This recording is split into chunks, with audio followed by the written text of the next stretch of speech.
cette manifestation est organisée par le Cercle en collaboration avec le musée de l'école de Nancy. Je crois que Madame Thomas a réussi à se connecter, donc je la salue.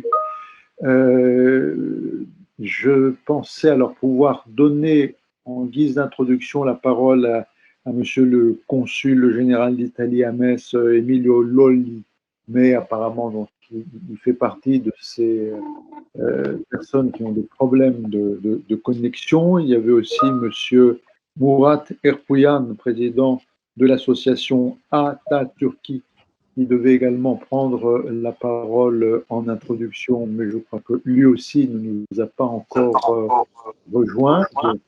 Peut-être ils interviendront un peu plus tard dans la soirée. Je salue aussi alors, la présence de collègues universitaires spécialistes du monde turc, du monde ottoman, notamment Stéphane de Tapia, de l'université de Strasbourg, l'on a vu tout à l'heure, et puis on attend aussi son collègue Paul Dumont, qui lui aussi est en cours. Que Samim Abdul est avec nous, il a réussi à se connecter. Qui a réussi? Samim Akgönül, qui dirige le département d'études turques de l'université de Strasbourg. Voilà, bon. Alors, Didier, comment vous procédez? Les intervenants d'ouverture n'étant pas encore arrivés. Je vais peut-être, avec votre permission, commencer, voilà. Et je vais demander à ceux qui doivent intervenir, quand vous les voyez venir, de ne pas hésiter à m'interrompre. On n'est pas dans quelque chose de formel, on s'en rend bien compte. Hein. La réunion n'est pas formelle, bien sûr. Vous faites votre présentation maintenant. Les discours, disons, d'introduction pourront avoir lieu ensuite. Et puis aussi nos collègues de Strasbourg, je pense, pourront prendre la parole, ainsi que Marcella Filippa, parce que nous allons parler d'un architecte né dans le Frioul, mais qui a travaillé à Istanbul, mais qui est ensuite revenu en Italie, qui a aussi travaillé à Turin. Donc, il y a, je pense, beaucoup de choses à dire. On va vraiment faire un voyage, des allers-retours à travers toute cette partie sud de l'Europe, et pourtour de la Méditerranée. Donc, je vous laisse la parole, Didier. Merci. Merci beaucoup. Je vais essayer de faire une présentation. On voit bien? Est-ce que vous voyez mon diaporama? Oui, ça marche très bien. Très bien, merci. Oui, merci Antoine, merci à tous. Je suis vraiment désolé de ces problèmes techniques qui empêchent quelques-uns d'entre nous de suivre et de participer à cette présentation sur cet architecte ottoman, Daronco 1857-1932, donc vraiment au tournant du 19e et du 20e siècle. Alors, je ne suis pas historien de l'architecture, je ne suis pas historien de l'art, je suis historien, je m'occupe d'affaires culturelles en général, hein, d'histoire culturelle. Et sur Daronco, beaucoup d'excellents travaux ont été faits par une chercheuse italienne qui s'appelle Madame Diana Barilari, qui enseigne à l'université de Trieste, qui a fait des monographies sur Daronco, qui a fait de magnifiques ouvrages sur l'Art Nouveau à Istanbul, qui sont en partie accessibles en français. Moi, ce que je vais essayer de faire à partir de cet itinéraire tout à fait singulier, Antoine Nivière a bien fait d'assister sur ces allers-retours de cet architecte qui s'appelle Raimondo Daronco, c'est parler des problèmes généraux auxquels on se heurte quand on fait de l'histoire culturelle et quand on fait de l'histoire des circulations culturelles. Parce que le rapport entre l'Italie et l'Empire ottoman a été un rapport dans lequel s'insère Daronco, qui est un rapport à la fois de fascination, et les voyages, et l'orientalisme, et je pense aux textes de fascination de Constantinople écrits par quelqu'un comme De Amicis, hein, qui sont véritablement des textes de référence, des textes sur les voyages aussi, un récent recueil de textes sur l'Orient Express de Blanchet de Gamal a été publié.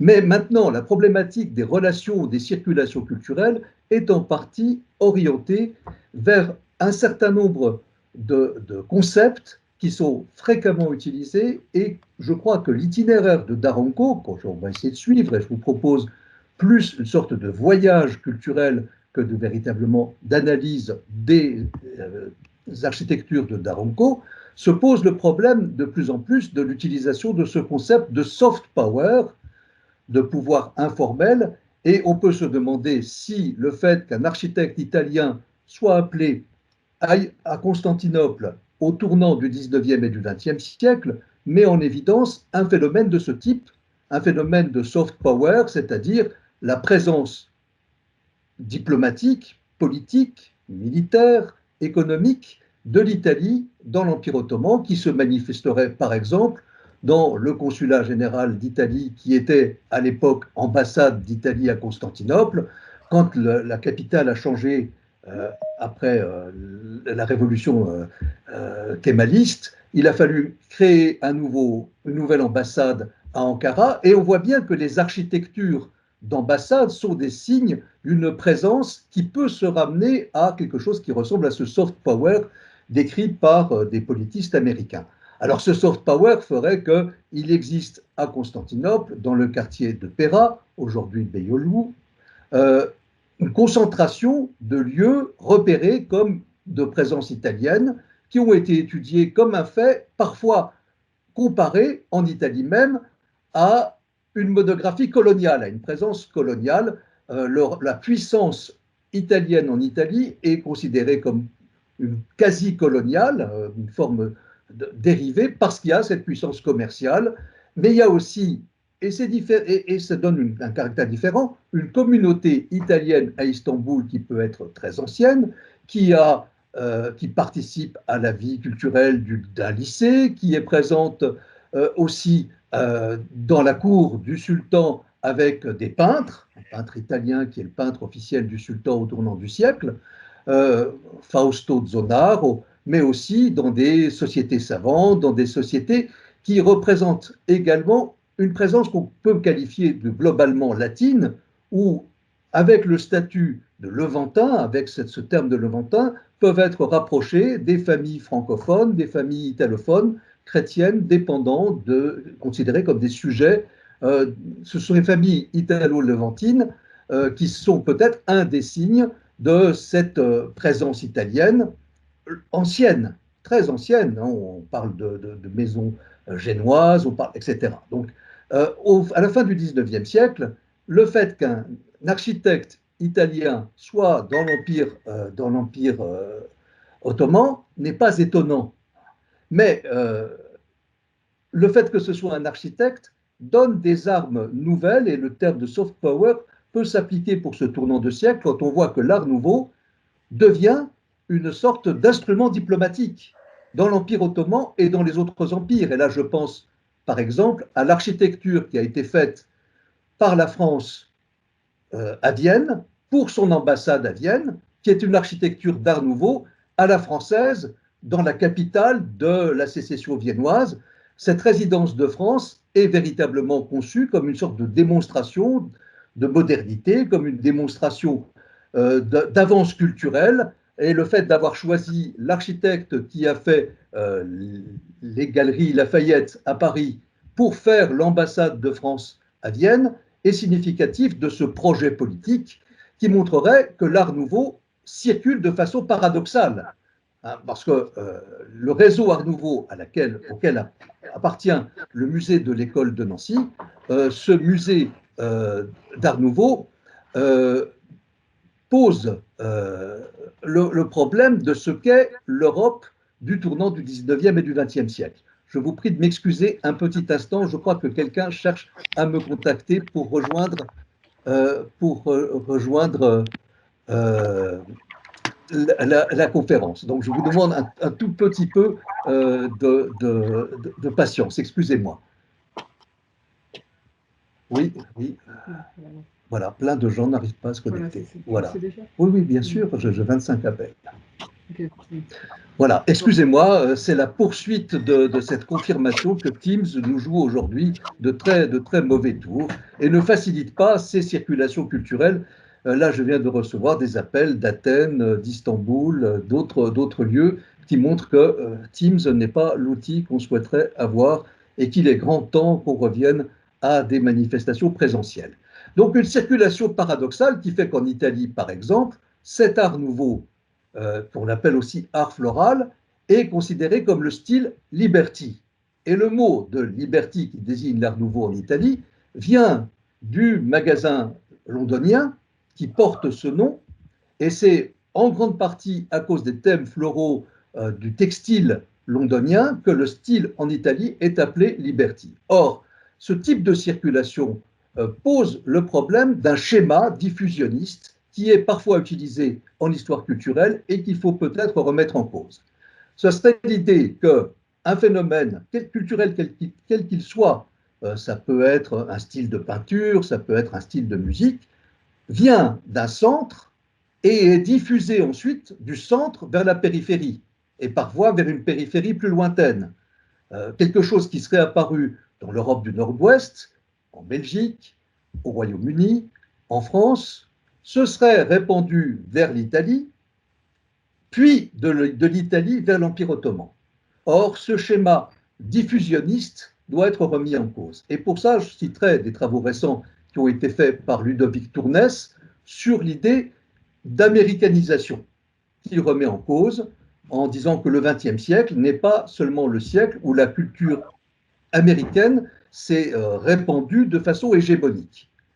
L'autre type de discussion qui peut apparaître quand il s'agit d'observer un itinéraire singulier comme celui de notre architecte Daronco, c'est celui de l'appropriation culturelle.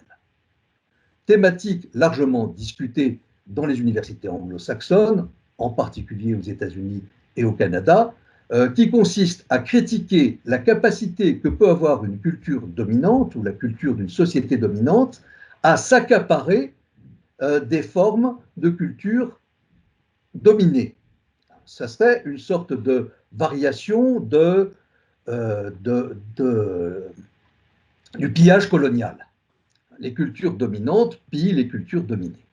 Ce schéma d'appropriation, pour ce qui est du rapport d'un pays comme l'Italie ou d'autres pays d'Europe occidentale à l'Empire ottoman, est largement illustré par tout cet imaginaire oriental qui est repris dans les publicités de cigarettes, de confiseries, qui montre un imaginaire parfois synthétique entre le Père Noël et des images complètement illusoires de harem. Tout cela a été bien étudié depuis quelque temps par les travaux d'Edouard Saïd sur ce qu'est l'orientalisme et sur la façon dont l'orientalisme accompagne le rapport entre un Occident qui fantasme et un Orient qui est en partie domestiqué par ces fantasmes.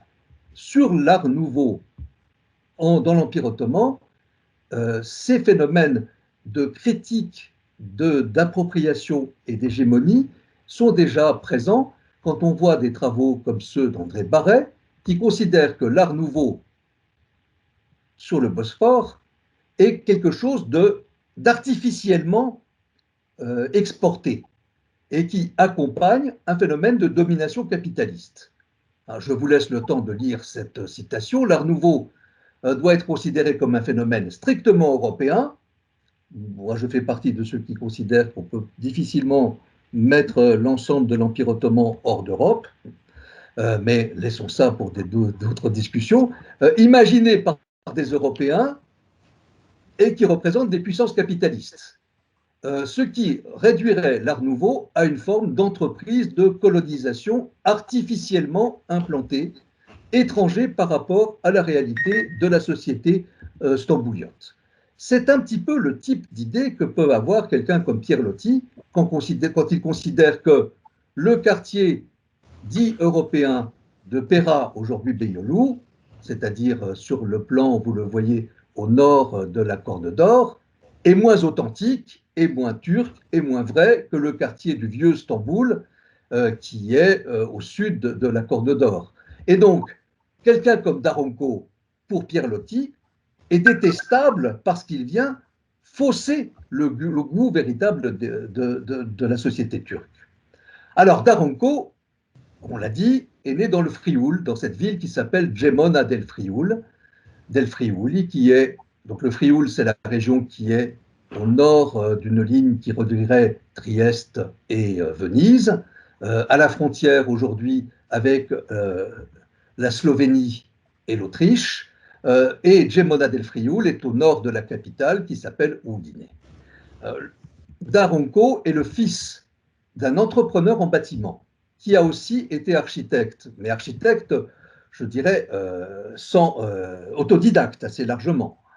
La tradition des métiers du bâtiment est donc passée complètement dans les apprentissages fondamentaux de Raimon Daronco quand il est né dans ce Frioul. Alors le Frioul, pour le situer culturellement, cette région comprise entre Trieste et Venise, cette région qui va de l'Autriche à la Slovénie, a été caractérisée, donc voilà, Gemona del Friul, par son côté montagnard.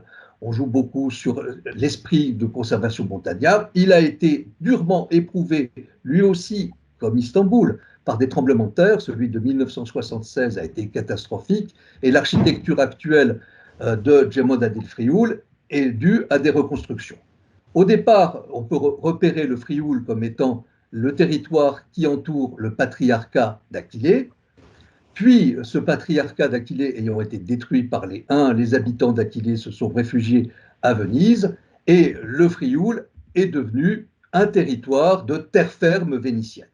C'est en gros la province de Venise, capitale. Et donc, dans cette période qui, depuis le Moyen Âge jusqu'au XVIIIe siècle, fait du Frioul une terre vénitienne, les contacts effectifs avec les cultures turques existent, ne serait-ce que parce que les territoires vénitiens vont parfois jusqu'à Constantinople, et parce que dans Venise même existent des preuves architecturales qui demeurent d'une présence de négociants turcs qui ont laissé des formes d'architecture qui ne sont pas sans évoquer ce que peut être l'architecture ottomane. Donc il n'est pas nécessaire, quand on habite Gemona del Friuli, d'aller jusqu'à Constantinople pour voir ce qu'est l'architecture ottomane. On en a à Venise, dans ce comptoir turc vénitien qui a été rénové en 1870 et qui a peut-être été présent dans l'esprit d'un frioulan comme Daronco. Daronco est né en 1857. À ce moment-là, le Frioul n'est plus vénitien, mais appartient au royaume de Lombardie-Vénétie, dont le roi est François-Joseph depuis la Révolution de 1848. Et donc, c'est le territoire qui, numéro 19 sur cette carte, de Milan à Venise jusqu'au Frioul, fait partie de cet empire qui, en 1867, devient la double monarchie avec le royaume de Hongrie et la partie autrichienne impériale. Or, dans ce royaume de Lombardie-Vénétie, les contacts sont nombreux avec l'ensemble de l'Empire et Daronco et sa famille sont formés par un travail qui a amené la famille de Daronco en Styrie voisine, dans la ville de Graz. Et dans la ville de Graz, il est possible que la synagogue soit un élément d'architecture orientale qui a pu là aussi l'influencer. Elle a été entièrement détruite après l'Anschluss en 1938. Et puis, ce n'est pas dans le Frioul, mais c'est la grande métropole voisine, Trieste, est perçue comme une porte vers l'Orient, comme une ville en contact direct avec Istanbul. Alors, c'est parfois vrai quand on voit l'église orthodoxe serbe qui a bien entendu quelque chose de byzantin. C'est vrai aussi quand on voit sur des places des kiosques qui semblent marqués par une architecture ottomane dans Trieste. Et puis, entre Trieste et Gemona del Friuli, il y a la ville frontalière de Gorizia, et à Gorizia, ville frontalière, travaille un architecte slovène qui est en contact certainement avec Daronco, qui s'appelle Antonio ou Anton Lashchak, qui vient de Gorizia, et on voit que, mort au Caire, il a beaucoup travaillé en Égypte, mais aussi dans l'ensemble dans d'autres lieux liés à l'Empire ottoman, et qui s'est fait construire donc à Gorizia, actuellement à la frontière entre la Slovénie et l'Italie, une villa qui est ici dans Nova Gorica, côté slovène. Vous voyez la ligne frontalière actuelle. Et cette villa fait partie de ces architectures orientales présentes en Europe à la limite entre l'Europe occidentale et le pays qui a eu une histoire en partie balkanique. Les expositions universelles font aussi partie de ce qui a pu faire passer ce qu'était une certaine esthétique attribuée à l'Empire ottoman, y compris dans des pays comme l'Autriche-Hongrie à partir de 1867. Et je crois qu'il faut avoir en mémoire ce que peut être dans Budapest le mausolée de Gül Baba, qui a été restauré récemment, et puis aussi, par moments, des convergences qu'il est difficile d'expliquer strictement par des contacts entre des formes architecturales. Et là, je reviens à Darmstadt, dont il était question dans la deuxième série de conférences, de la deuxième conférence de notre série au Cercle, avec à Darmstadt des formes qui viennent de l'architecte Olbricht qui est de Vienne, où on voit des espèces de pavillons qui ne sont pas sans évoquer le pavillon qui avait été offert en cadeau par l'empereur d'Allemagne au sultan, qui reste encore, qui a eu son architecture, où l'architecture ottomane, faite par des architectes allemands, ressemble pas mal à ce que les Allemands, les Autrichiens, mais aussi les Italiens de l'Empire austro-hongrois veulent voir. Donc, on n'est pas que dans une situation de conflit de culture, et l'idée que Vienne s'est construite contre les Ottomans au moment du siège et que les Turcs n'ont laissé que des mauvais souvenirs, et je pense à des premiers textes écrits par Pasolini en dialecte frioulan racontant l'occupation par les Turcs du Frioul, mais en fait, Pasolini fait un acte de résistance en assimilant les Turcs à la présence des nazis fascistes qui occupent le Frioul.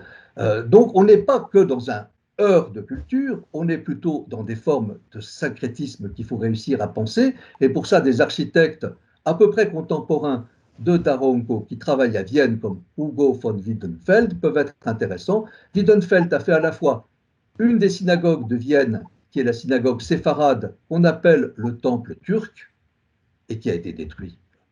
Il a fait aussi cet étonnant bâtiment qui est dans Vienne, un petit peu à la périphérie, dans le quartier de Bling, je crois, bâtiment qui est en fait une usine de produits insecticides pour laquelle il a choisi cette architecture orientale, peut-être plus marquée par des influences persanes que turques, ottomanes.